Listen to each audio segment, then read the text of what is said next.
We made it, guys. Happy Right. Wednesday. Oh my gosh, I We, almost said happy Thursday. I'm glad that you're on top of it. I'm getting better about knowing which day, but don't ask me about what day this is for sheltering in place. All right, Elizabeth.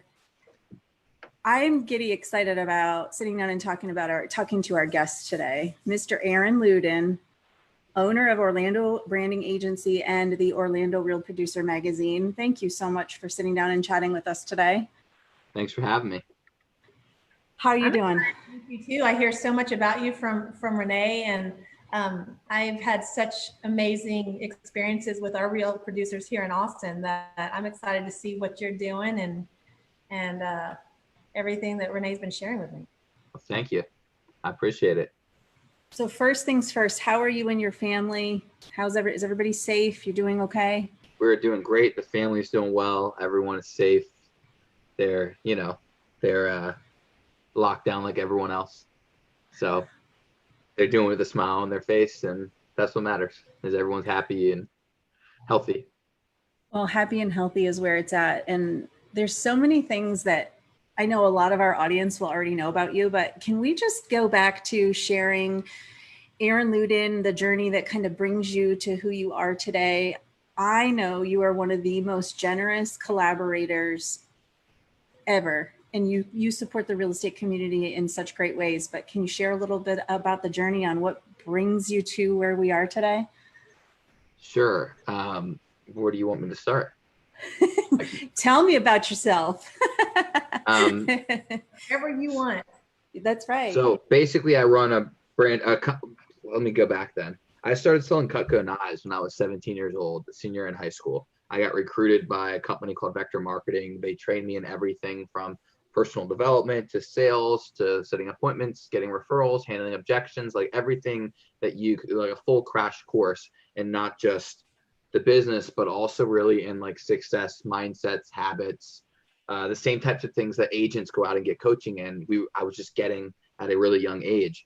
And so flash forward a few years, as I was graduating college, I got involved with a closing gift program that was a special division they had, which was basically selling branded closing gifts to real estate agents. My company expanded from there and started becoming a full service branding and promotional company. So that's when we opened Orlando Branding Agency, and we started to basically put your logo on anything you could think of. And teaching companies and organizations and clients, mostly in the real estate field, how to show what we call strategic appreciation. So like what to give as a gift, when to give a gift, if you do mailings a few times a year, if you do events, what to get, like how to give events or how to give products to people that actually mattered, stood out, kept your brand top of mind, those types of things. And so we help people with the systems. And so I've spent 12 years basically doing that. And a few years ago, one of my counterparts in Indianapolis, who was really doing a lot of the same stuff, he started a new program called Real Producers. He had pitched it to a big publishing company. We had this idea that top agents needed something to bring them together, that there were a lot of events as a vendor you could sponsor, but not a lot of things that actually brought the top people. We could build a great relationship with a brokerage. We could go to all their stuff, sponsor all their stuff, and it might take 5 years to meet the number one agent because they don't go to their office meetings and whatnot. So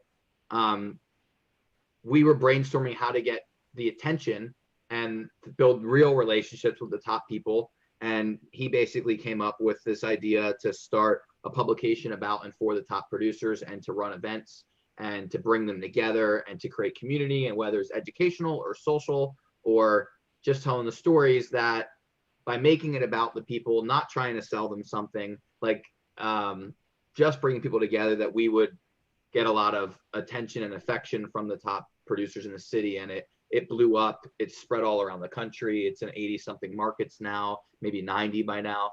And they'll probably be in 100 plus by the end of the year. So I run the Orlando franchise, and we do a lot of events and put out monthly magazines to the top 500 agents. It's so cool. And you glazed over one of the most important parts. And I want to put a spotlight back on this, is that Elizabeth and I have the same mindset in this as well, is that earn the relationship, come from contribution. It really is that simple. And you glaze over it, but the recipe that you've put all the ingredients in so well is you are creating events and opportunities for others to collaborate where you're earning the relationship, and you are 100% coming from contribution, which is why it's blown up the way it is. Absolutely. I mean, we're in the business of serving the top agents and keeping the attention of the top agents, and then helping them build relationships with the best service providers in the industry. Because that's the other key. There's 2 types of relationships that are really important to us, and that's agent to agent and then agent to vendor. And we know that as agents, obviously we can't control every vendor that everyone works with, but we also know that the top producers, they have a lot of trouble vetting and figuring out who they should be working with, knowing the difference between the legit people and the fly-by-night people, let's call them.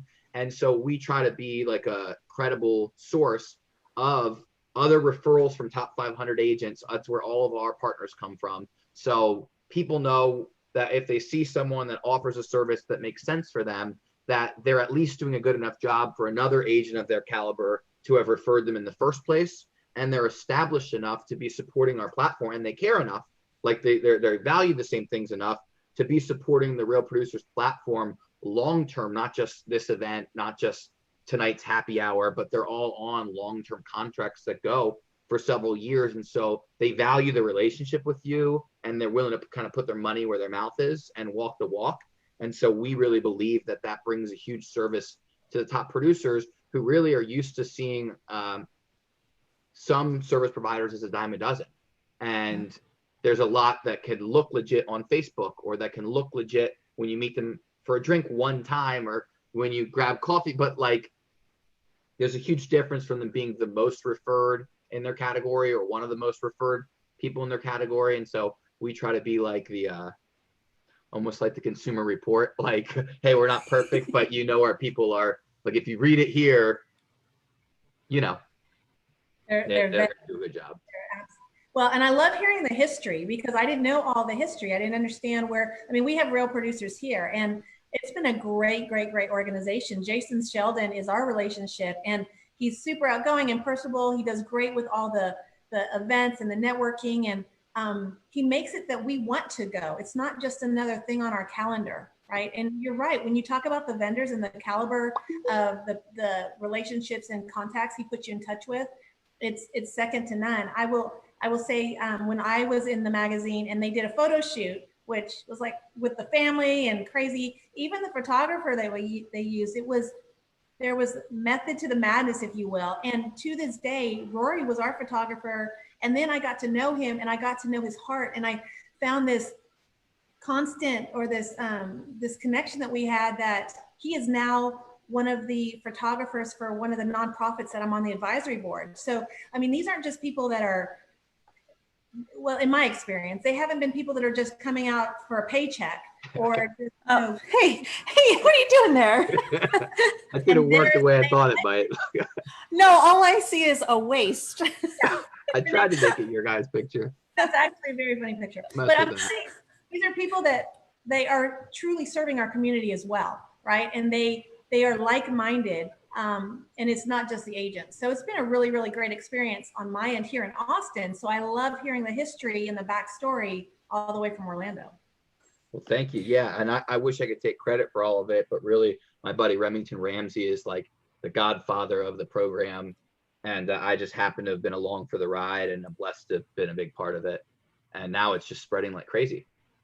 So, can we talk about the business aspect of what you just outlined? And it's so clear to me where the secret to the success came, in the ingredients in the recipe. But how can an agent look at that same recipe and apply that toward their business?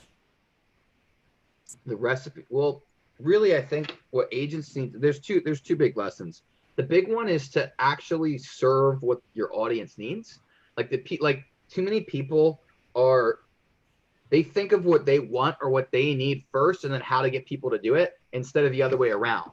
So, like, for example, you're seeing these days, like, I don't know about you, but I'm getting spammed like crazy on Facebook from people that they want me to look at their flyer. They want me to attend their virtual thing. I'm not saying the invite's a problem. I'm saying, like, they post it on Facebook and they tag me and 99 people, in this new group they just created. And it might even be COVID response for their city, or there might be like a hidden agenda or an agenda that's admirable, but there's also a hidden agenda of like, you're trying to earn business in some way, or you're trying to, like, you're not just there to serve me. I can see it. And so there's a lot of people that they're thinking of how they can keep in touch with their market, how they can stay top of mind, how they can, they're not thinking of like how they can serve and who they serve and how they can serve best. So I think the big lesson you can take from it, like we use at Real Producers, like we focus on who we serve the best. So we don't sell anything to real estate agents. We're only a resource to bring them together. You know, all of our partners are also vetted. They can't just join or sign up, you know, overnight. And so they're referred by other top 500 agents. So like, I would love to like generate leads online and have people just click through and sponsor Real Proof. But we don't work that way because we try to work with the best of the best. And so like I'm saying, what I'm saying is that to actually think about who your audience is and how you can really be serving them in this time. So if you're going to do something, like do it from a place of being genuine and actually caring about the group and actually caring about how to bring value to them, not how could I force my agenda and mask it as caring about the client. Does that make sense? And I think that's why we do well, is there's never a hidden agenda to what we do. We don't run a masterclass to sell you something. We don't do anything with a secondary reason. We don't recruit at our events. We try to be neutral with who we feature. We try to be balanced. We'll put people from 5 different companies on stage together, and we'll try to give them all about the same amount of time, you know. So the idea is to be a resource and to serve the community, and the community changes. Every year, the top 500 like actually change. And so I don't have the luxury of repelling and being polarizing. Like I was telling an agent last night, he was talking about some of the political beliefs he likes to post on Facebook. And I've been telling our group of publishers to stay out of that, because in the end of the day, you can be a lightning rod for whatever your beliefs are and work with your type of people. Like, and I don't just mean politically, this could be anything, your style of doing business. This could be like the speed you talk, the intensity. These could just be certain traits that you don't have to be liked by everyone to grow your business. You can generate plenty of business from the right people. But if you have a specific community that you farm, or you have a specific neighborhood, or for me, we have a specific list of top 500 agents. I don't get the luxury of picking who they are, what they believe in, and what they're attracted to or unattracted to. And so I have to be a neutral, objective source that they can respect, whether they're on this side of the spectrum or that side of the spectrum. I have to stay out of that because I don't get to wear that hat. So I know I'm kind of going on a tangent, but I think the big thing is to actually analyze who your audience is and what they need.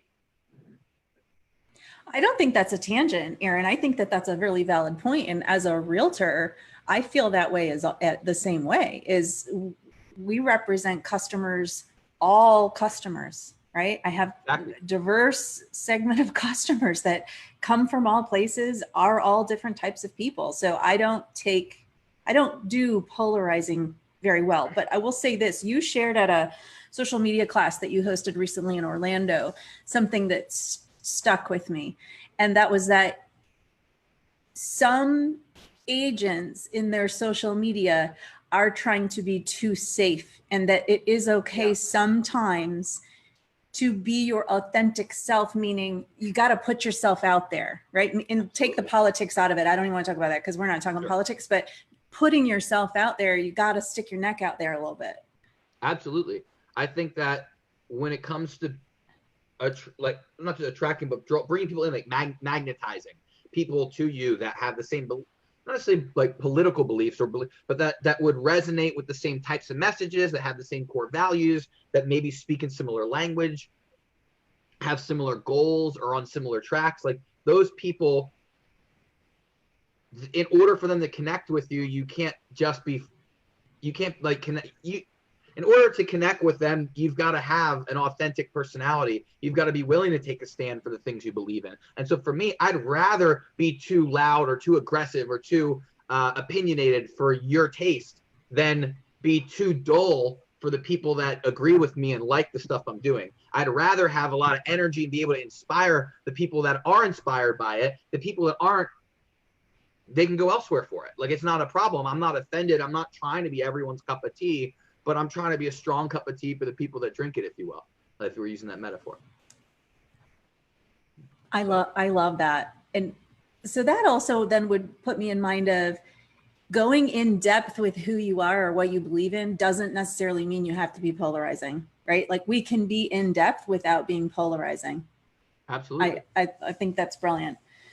Okay, Aaron, I know about you that you've overcome some pretty serious adversity as of recently. And just knowing about that story, it's an impactful story. I would love for you to share what you've gone through and how you've been overcoming it, because you have inspired many. Thank you. Well, really where it all starts, that you may or may not know about, is a little over 3.5 years ago, I ruptured a disc in my back, and I was basically fairly immobile. I had I was hunched over like this. I had a rolling walker, with a little seat in the middle, like a grandma maybe would have at a nursing home. And I was just really a struggle to do anything, to shower, to get up and down the stairs, to get my dogs out, to get to places. And so I launched Orlando Real Producers, not being able to walk, not being able to get around, like spending my weekends literally, I would spend them up here in this loft, like hunched over a yoga ball, wondering, like staring at the floor for hours just so my back wouldn't hurt, and wondering, like, I'd see people walking their dogs out the window, and I'd be like getting jealous of people walking by just because they can walk, and wondering, like, not only am I going to walk again, but when will I walk again? And if this is a problem for, like, I was 27 maybe at the time, 26 or 27 when it first happened. So maybe it was almost 4 years ago. Closer to 5 now. Anyway. And so we go back to what day is it? I'm like, right? yeah, I'm about to turn 31. So, but anyway, it had been a while. I guess it was probably closer to 4 or 5 years ago. But long story short, I didn't really know what the rest of my life would look like, or when I'd walk, or if it'd be soon, or if I'd have permanent issues, or whether, like, when I get to be 70 or 80 or 90, I'm going to be in pain all the time. And so that was really like where the health challenges started, I would say, and getting through that and having surgery and recovering and getting back to kind of normal. Flash forward a little. So I don't know, it's been 2 years or so since the surgery, and I was in Breckenridge, Colorado, and we don't really know what happened because it's the middle of the night, but I was found at the bottom of the stairs. I wasn't drinking, I know that much. I wasn't doing anything, probably altitude, but I fell down the stairs and actually hit my head, had a brain bleed, was knocked unconscious, and they found me laying on the ground with my feet up a few steps. And so the EMTs came, they took me to the hospital. I spent 17 days in the hospital in Colorado, and then I got airlifted back to Florida. I spent 4 or 5 days at Halifax Health, and then basically went home into recovery at home. And so that was only 2 months ago that I was in the hospital, and I woke up with a broken wrist, big cast, and being told that, you've damaged your frontal lobe, you've damaged your brain, and really not knowing what cognitive function I'd have, whether I'd have it all back, whether I was permanently damaged, whether I was physically able to do normal things, take care of myself, drive a car, like, you name it. And so it's been definitely an interesting last few years here, but I'm really blessed to say that, like, I'm 97%, they said, recovered and doing really well and back to getting things done. And there's silver lining in some of these things, like being at home a little more often than I probably would have. It's probably good for recovery, but that's the challenge that I've been dealing with. What do you feel? And I'm so glad to hear you're back, and you said 97%. I mean, you were at the Orlando Masterclass, I guess it was last month, and it was just like so excited to see you there. Through that recovery, even probably to this day, you must have down days. What are you pulling from to find the strength, even sometimes the mental strength, on those down moments and down days? It's a great question. I mean, I'm not sure if I'd say that I have personally, like, down days. But there's really three things that I learned this actually in a webinar I took this week from a guy named Simon Bowen. I'm gonna pull it up really fast, actually, if I can. He says that there's basically three things that a leader can do these days. Try to find it. And it's to stay anchored, be strategic, and drive business. Those are the three things: is stay anchored, be strategic, and drive business.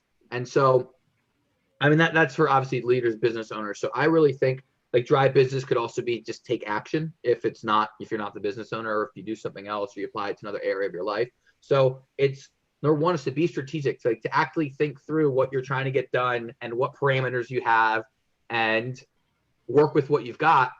The second one is to stay anchored, like to actually stay grounded, to be willing to face reality, to be willing to stay calm, to be willing to like see this as what it is. Like you can't change the whole situation, but to stay grounded and stay anchored and stay present to the fact that this is whatever is the reality, and it's not worth you worrying about the things you can't change. And then the third would just be to drive business. So basically focus on what you can be pushing forward or where you could be fighting, quote unquote. So, when I'm in the hospital, I'm not worried about what happened or why it happened. I'm worried about fighting. I'm worried about recovery. I'm only thinking about what do I need to do right now to focus on what matters. When I got back home, that's all I cared about. I wasn't out there trying to run my whole business, trying to make everything perfect. I was trying to make sure that my brain worked properly. So right now, for a lot of you, what I'm getting at is that it's easy to get overwhelmed and when you think too far into the future, especially when there's so much uncertainty about what the future is going to look like. But the truth is, you don't need to know what's going to happen in the future. You need to draw strength from your resilience, maybe from your past, maybe from a past situation you've been through, a story. That's probably the best thing you could do is tell yourself or remind yourself of a time that you were resilient and what strength you drew. And then to stay grounded, to stay anchored, as they say, in what the reality of right now is, and then drive business or drive action in what you can drive, whether that's, your kids homeschooling. Maybe it'd be better if they could go to school, but we can only change what we can change. Like, what can you drive forward? Maybe you help them with the routine. Maybe you get what I'm trying to say, like stay anchored, be strategic, and drive action, we could say. And those are the three things that I'm focused on right now. And those have really been somewhat how I've been approaching things since the accident. Really, before this all happened, I could easily be stuck, in Colorado still, in a hospital, probably on lockdown with this. I'm just blessed to be here. So I keep reminding myself that I'm lucky to be alive. I'm grateful to be alive. I'm grateful to be here. I'm grateful to be functioning. I'm grateful to have good health. And because of where I'm at, I'm able to focus on not just being strategic and not just driving business, but staying grounded in what's actually going on so that I can maybe be the rock for the people that need a little bit more confidence in what's happening, or maybe they're feeling a little uncertain. I don't know what's going to happen, but I have a strong level of certainty in how I will react to whatever happens and where I'll end up regardless. And that's kind of my advice, on watching this, is to just, you might not need to know what's going to happen, but you should know that you have resilience, that you have the strength and the power, and rely on that. Well, I am in awe that I remember Renee told me this happened. I didn't realize it was just 2 months ago. And the fact that you're here with us, you're doing all the things that you're doing, and you have the outlook that you have is amazing to me. A reminder to me going, oh my gosh, I have nothing to complain about. For me, I agree with what you're saying. I have a lot of people that'll call and same thing. The unknown is so scary, so fear-based. And I'm like, look, I'm just putting one foot in front of the other. That's all I can do, because for me, I will get completely overwhelmed. And so hearing that, what you just went through, and again, you're not talking about this from 2 or 3 years ago. This happened 2 months ago, and you're back at it. And you just have such an amazing outlook, I think is relevant for anybody, no matter what industry, what they're going through, or what day of the week it is. Thank you for sharing that. No problem. I mean, I'm literally keeping it simple, like just to kind of show you. That's all I'm focused on today. I love it. Be happy. I love it. Really easy, but it's not always really easy, but it's really easy to only focus on that let everything else come second. Like a lot of people watching this, they're so worried about their schedule, what they're like. If you just focus on what's most important, which is your mindset, the health of you, your family, whatnot. If what you can do to drive business, what you can focus on, what you can do in the like, otherwise people need to stop worrying about the things that are out of their control and focus on what you can focus on. Yeah. And it might be simple.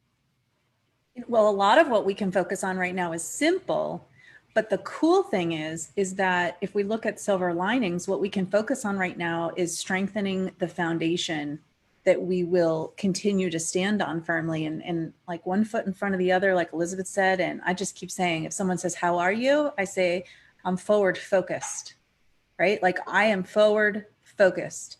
I too don't have the answers, but what I do know is, oh, well, okay, here's an example. So Elizabeth and I did an interview last week with a leader in our company who's amazing. And one of the things he said that really struck me was, don't wait for it to return. Like I've had a couple calls the last couple of days, and it's a couple agents saying, well, I'm waiting.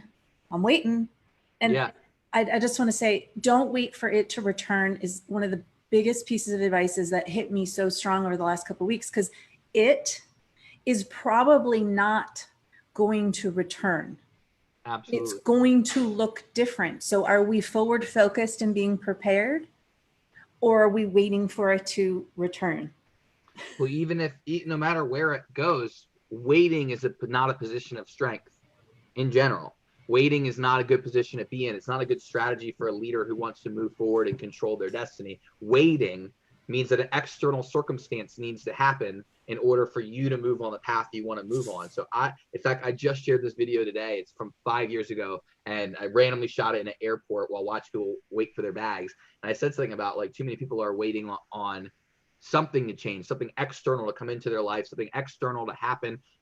They're waiting till they get to a certain age, they get a certain job, they have a certain thing happen until they can go get the things that they want, as if like they could just pick it up off the luggage carousel and go, oh, there's my life that I wanted. Like, we're good, but there's nothing to wait for. And so waiting puts you in a position, in my opinion, of weakness. And so if you want to be in control of your own destiny, then no matter what you're waiting for, whether you're a real estate agent waiting for the things to return to normal, or whether you're doing something else, waiting as a whole is not a good strategy for creators, in my opinion. I see a lot of books behind you, and I know you read a lot. Talk to us a little bit, because you're diving in. Every time I turn around, you're diving into this book or the other book. Like, you want to share a couple of your favorites? Couple of my favorites. That's a great question. Sure. We all have some time to be reading right now. Yeah. Although I like Audible. Elizabeth, are you more of an Audible listener or reader? I can't get my mind to quiet down or focus on Audible, because then I'm like, it goes off in some direction. I'm like, wait, what did I just listen to? I like reading. I like a book. I like the pages. I just like the books in my hand. I don't read as much as I used to, but I've got a bunch of them on my shelf that I want to dive into. Love it. I'll give you a bunch of random books. This is one of my favorite books here by a friend of mine named Philip McKernan. It's called Rich on Paper, Poor on Life. A lot of you that are home and have a lot of time to contemplate things, this would be a really good idea to read. It basically it's called the subtitle's 3 Paths to More Meaning and Money, and talks a lot about whether or not the goals that you think you want are really what you want, or they're just false constructs that were placed by society or other people's opinions or expectations, and whether you really want the things you think you've been going for. It's deep. Another good one is Relentless by Tim Grover. This is a really one of my favorites. This one's been around for a while, but it's a great book. Tim Sanders' Love is the Killer app. It talks about how to win business and influence friends. This is a phenomenal book. He used to be one of the chief marketing officers at Yahoo. This is kind of more spiritual or personal development, Dark Side of the Light Chasers. I just grabbed a couple books that stood out. This is a really good book, especially for anyone who's had issues in their past of any sort.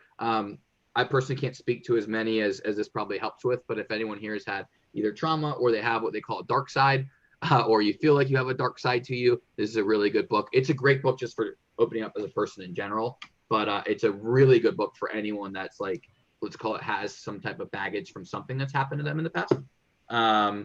Isn't that everyone? I would say most people, but the extent to which that's true for some people is so much stronger. So I don't want to pretend that like I've been through some of the things I know other people might say they've been through if they're watching this. So Yeah. The Fred Factor by Mark Sanborn. This is a phenomenal book about a post office, basically a guy that goes way above and beyond with customer service, way above the call of expectations.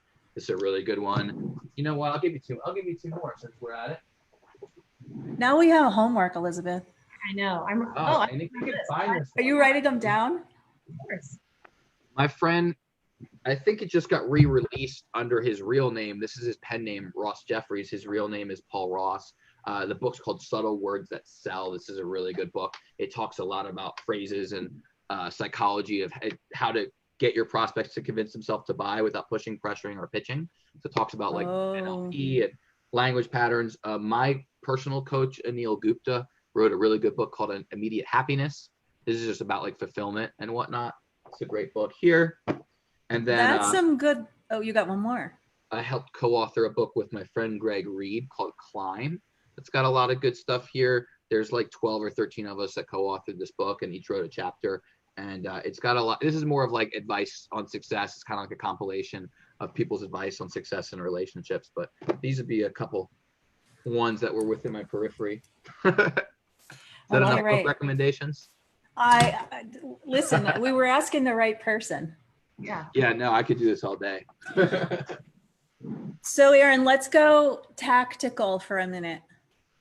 Whether you're a real estate agent or a business owner right now, you sit down in the morning and you open up your laptop, what the heck should we be doing?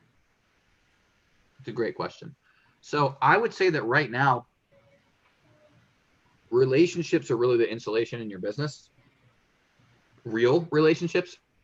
And so I'm not here. I don't know the right answers for how anyone should respond, but I probably have never been in your exact, like I've never sold a house, so I'm not a real estate agent. I can tell you what a lot of agents are doing because I speak with most of the top agents, but I don't want to pretend that I'm the expert on what you should be doing to respond. Here's some ideas that I think anyone could be doing that doesn't know what to do with their day. How about that? I would be reaching out to the people in your network, clients, referral partners, anyone, and just actually reaching out without an agenda, seeing how they're doing, how their family is, how they're feeling, and whether or not there's anything they need help with. Anything. It doesn't need to be in the business, and it shouldn't be, by the way, do you know anyone that wants to buy or sell or anything like that? It's strictly like for the purpose of reaching out and letting them know that you care and letting them feel cared about. Because let's be honest, if you're watching this video, you can look at whether or not you're raising your hand. I can't see you, but raise your hand if you've gotten more than a dozen calls from your network from people that actually care and wanted to see how you're doing. Because I'm going to guess that most of the people watching this have not been reached out to nearly as much as they have Facebook friends. And even for me, like I had this crazy event happen last month and 438 people gave to this GoFundMe my friend set up, which was really like inspiring and humbling. And I was really grateful. But I looked just a month later and I've heard from almost nobody. Now, not that I expect them to all reach out. But what I'm saying is that it was a great indicator that, yes, there are a lot of people that there's a lot of love in my life and people that care and a lot of friendships that were impactful. But right now, while everyone's in this time of crisis, they all are so worried about their own immediate agendas and problems or just being stuck in their situation that they probably aren't being reached out to by a lot of people. They're probably not feeling the overabundance of connection, of care, and of love that they could be feeling. And so I think anyone on this that's a business owner especially, but really the non-business owners too, should be reaching out to their network, their key relationships, maybe even their clients, maybe their farm community, and actually checking in with people and taking their temperature, not with an agenda, not to get them on your next conference call or Zoom or something, but to actually see like, how are they doing? What's going on? What do they need help with? Is there anything they need help with? And let them know that you care. I think that is like the best thing we could be doing right now. And it will change the dynamic of relationships forever. the people that do it right, I believe. Like when I go through and I call my clients who didn't expect a call, I know that it's going to change the dynamic and they're going to realize that I actually care about them, not just that I care about their business. Well-being phone calls. Yeah. Absolutely. Wellness check, we'll call it. That's right. That's right. All right, Aaron. Well, we are just so grateful that you spent time with us today. And I am so happy to see that you are doing well. I mean, wow, just keep on doing it. We appreciate everything that you're doing in the real estate industry, especially. You do always come from contribution, and the community that we have, by the way, is one of the things getting us through this time, right? Because we have this community that we can lean into. Absolutely. Thank you. And you, honestly, I got to give you credit because you nudged me to do that, to bring everyone together. And we had 91 people jump on the Zoom call. So, which was really except for I know you weren't for able me to make because it. we had no internet. I gave you a shout out though. I did give you a nice shout out, but and we'd love to have you on the next one. We'll probably continue to do them. Well, you want to talk about terror setting in? Get that that notification your internet's out and you might be out for days. That feels like terror right now. Oh my God, I can only imagine. Will you let everybody? Oh, go ahead, Elizabeth. Thank you for pouring into us today. I mean, especially, I'm just still sitting here with everything you've had going on in your world. And a lot of people would be sitting there saying, poor me, and just kind of putting their head in the sand. And you're not. You're still, I don't know how you normally are, but I'm you're collaborative all the time. But it's like, wow, in this, 30, 45 minutes, just sharing, and your energy and your optimism, it's infectious. And so just thank you for pouring into all of us today. Thank you. Well, I'll share one last thing, if that's cool, that you Please made me do. think of. I posted this on Facebook this morning, and I really think that this is pretty much the reality of the situation. And it's that I wrote something like, leaders, if you put your head in the sand, if you think now's the time to put your head in the sand, you're going to get buried. And it's really my belief about it. And honestly, personally, because I had just gotten out of the hospital and just gotten back, I wanted to put my head in the sand just because I was still in recovery.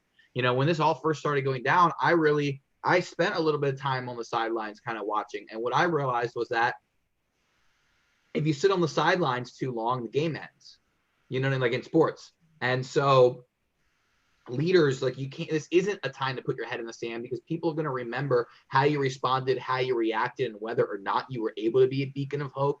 And maybe they won't hold it against you if you don't, step up, but you're missing an opportunity to impact people, to really lead, and you become more replaceable in the situation where you don't seize the opportunity to step up and bring people together and make an impact. So I really believe that I owe it to my community to step up and not put my head in the sand, but to find a way to lead through these times of trouble, so people can look back and know that when what hits the fan, that they know how they can expect me to respond.